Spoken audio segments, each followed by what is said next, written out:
Hello everybody, welcome to MSI, which stands for Murders She Investigated. I'm Zoe.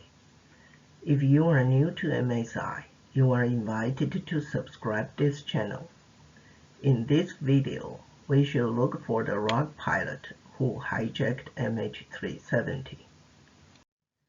In the Passenger X Unveiled video, we have discovered that Passenger X was most likely Liang Xiyan, who was a Huawei's employee.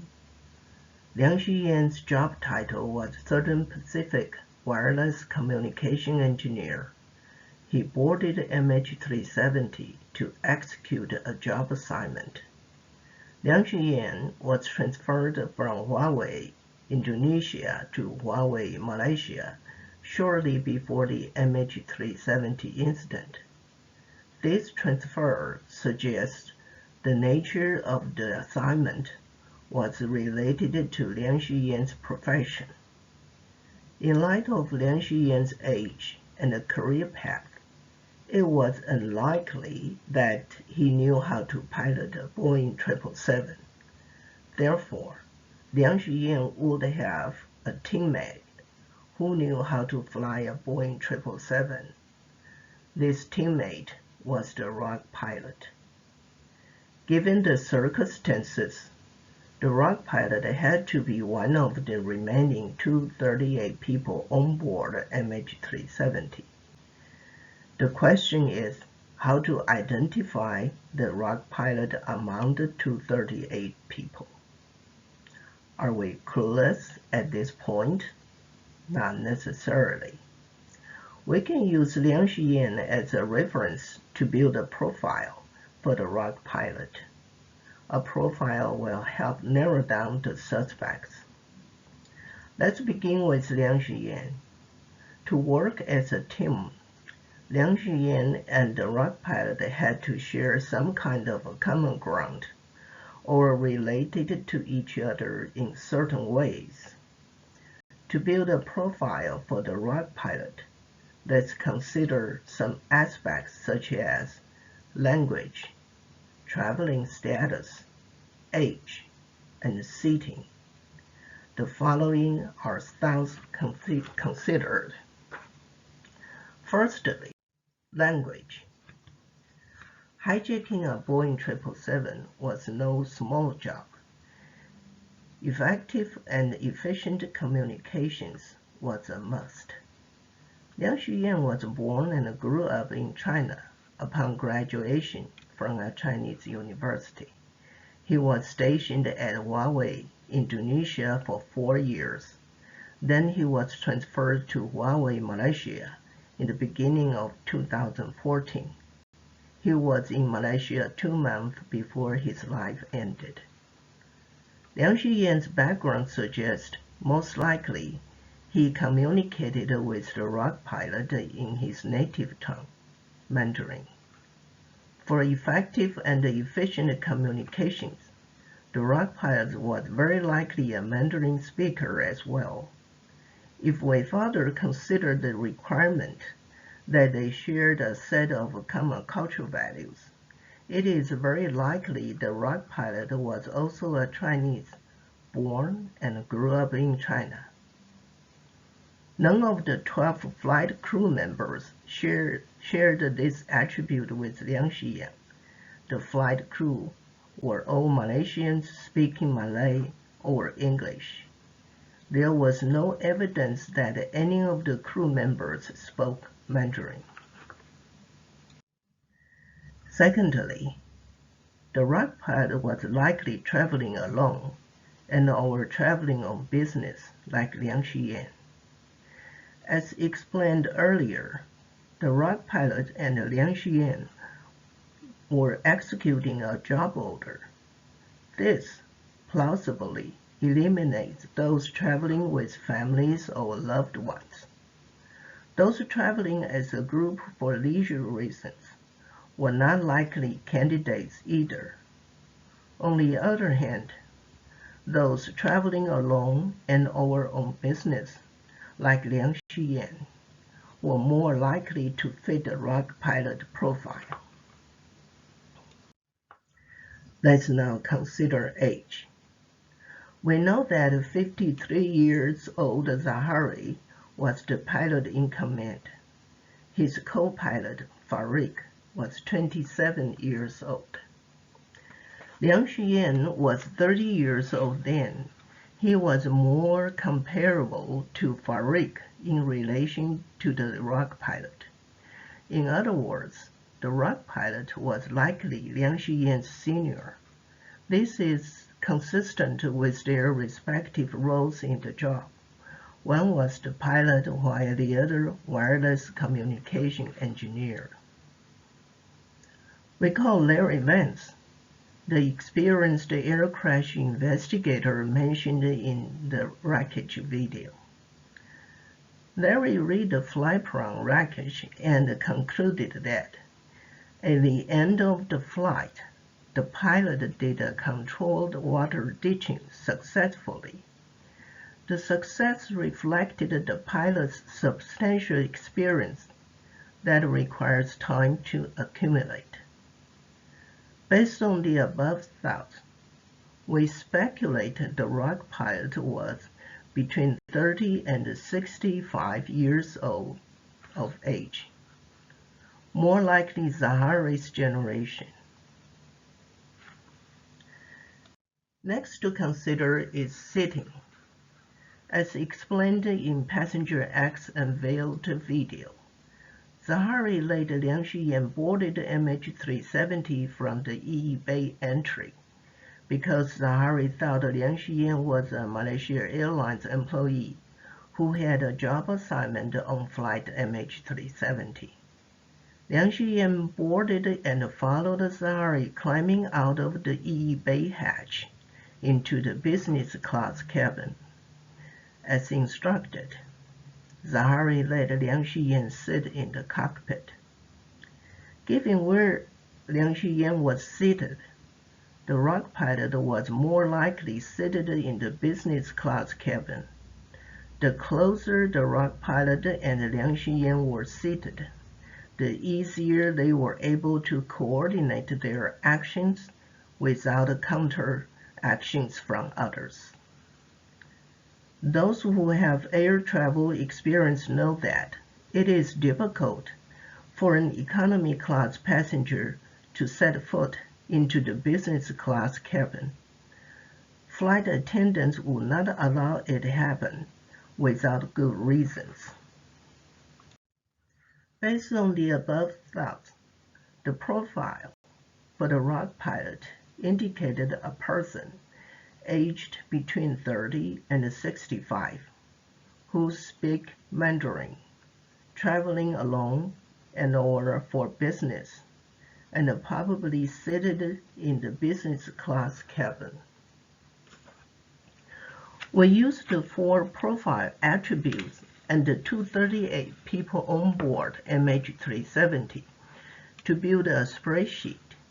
Each person is checked and receives a value on each of the attributes. The value can be yes, no, or uncertain. Information about the 238 people on board is available on the internet. The process revealed a passenger at the business class cabin. He was Ganfu Xian, seated at 2A, a few steps away from the Yi Bay hatch.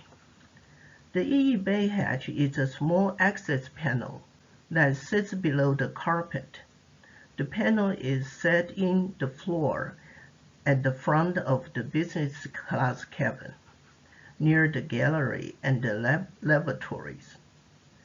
Based on this description, one can more or less locate the Yi Bay hatch using the figure on the screen. Also notice that the seat next to seat 2A was vacant. Now, let's learn more about Ganfu Xian. He was a Chinese national, born in 1965. When the MH370 incident took place, he was 48 years old, 18 years Liang Xuyan's senior. From the internet, we also learned Gan Fuxian worked for Beijing. He worked at Beijing for All China Federation of Trade Unions. In 2013, he was promoted to the organization's Vice Minister for International Liaison. At the beginning of March 2014, he traveled to Indonesia to attend an international meeting. He went with his colleague, Li Wenbo, who was a translator, 28 years old then. It is interesting to note that the two were not seated next to each other. Li Wenbo used her personal passport and was seated in the economy class cabin. Gan Fuxian used a government business passport and was a business class passenger. Another piece of interesting information is that Gan Fuxian was an ex-PLA, like Ren Zhengfei. On the surface, it appeared Gan Fuxian and Liang Xuyan were strangers to each other. They worked for different employers. They lived far apart. They were of different generations. How could the two team up to hijack a Boeing 777? Looking deeper, we can find the couple shared an affiliation in the Union. In China's hierarchically structured union system, Gan Fuxian's status within the Union would have been much higher than Liang Xuyan's.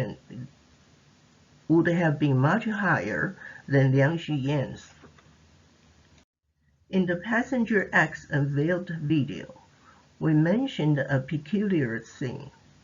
The night before the MH370 incident, Liang Xuyan hurried to Kuala Lumpur International Airport. Despite the dash, Liang Xuyan bothered to make a new friend. In addition, the two spent time having a pre-flight dinner together. The description of the new friend suggests Liang Xuyan was not personally acquainted with this new friend before the meeting. Having a pre-flight dinner together in a rushed circumstances suggests the two were not merely chatting. They probably had some business to talk about while having dinner. It can be further conceived the two had no language barrier. Very likely, they were both Mandarin speakers. The characteristics of Liang Xuyan's new friend fit Gan Fuxian's so far. Imagine, at the Kuala Lumpur International Airport, Liang Xuyan learned that the Vice Minister from the All China Federation of Trade Unions was to be the lead for his assignment on MH370. Liang Xuyan must be thrilled. Instantly, he considered Gan Fuxian a friend because he perceived lots of future material benefits deriving from this newly established connection. Let's take a moment and go over the concept of friend a bit. Friend is a translation of a Chinese term, pronounced penyo. Strictly speaking, it is an inappropriate and misleading translation. For most Chinese, as long as a relationship produces material benefits, the related party is called a penyo. This was why Liang Xuyan considered Gan Fuxian a friend the first time they met. How did Liang Xuyan perceive material benefits from Gan Fuxian? The answer is through Huawei Union and his phantom shares. In the video of Union a Misleading Label, we learned that A Huawei's employee, if qualified, can purchase phantom shares from Huawei's union. Phantom shares entitle an employee to collect dividends. We also learned that Huawei's union is subject to the leadership of All China Federation of Trade Unions. It is no secret that, in China, personal connections are essential to every individual's well-being. Liang Xiyan was thrilled to be Gan Fuxian's teammate. If Gan Fuxian was pleased with his MH370 performance, he had good reasons to look forward to a job promotion, extra financial rewards through phantom shares, or other conceivable opportunities. A hijack team, led by Gan Fuxian, who boarded the flight with a government business passport, suggested the hijacking of MH370 was ordered by the Central Committee of the CCP. This, together with the discovery in the video of Malaysia Air Force plane inept that MH370 incident was a pre-planned secret military action. The conclusion is that the mastermind of MH370 incident was the Central Committee of the CCP and Malaysia's Najib government. Some may argue that, although Gan Fuxian fits the rock pilot's profile, there is one essential question remaining. Is there evidence to prove Gan Fuxian could fly a Boeing 777? No, there is no evidence to prove that. Nor is there evidence to prove that Gan Fuxian could not fly a Boeing 777. In fact, not much about Gan Fuxian can be found on the internet. Given the CCP's censorship and the ruthless control, further investigation is almost impossible by a member of the public. However, based on clues found in the MH370 final report, the idea of hijacking MH370 was likely hatched in Shanghai. By the late summer of 2012, a detailed plan was in place. This timing gave Gan Fuxian plenty of time for flight training, including the controlled water ditching. Others may argue that, while Liang Xiyan might have been tricked to board the flight to carry out some tasks, Gan Fuxian should have prior knowledge about what would happen at the end of the flight. It is hard to imagine Gan Fuxian would trade his life for the mission.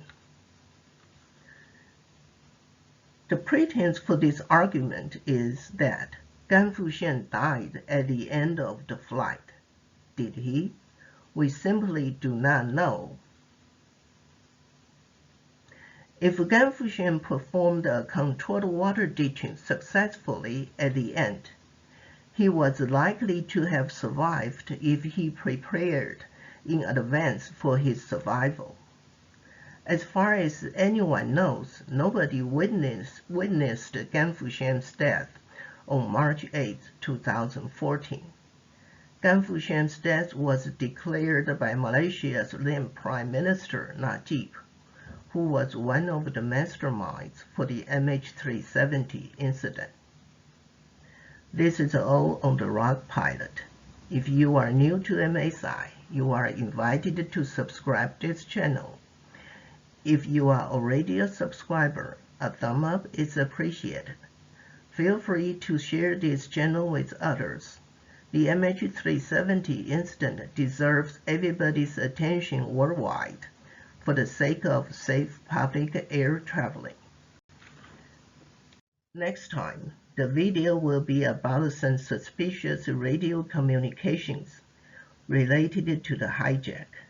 See you then.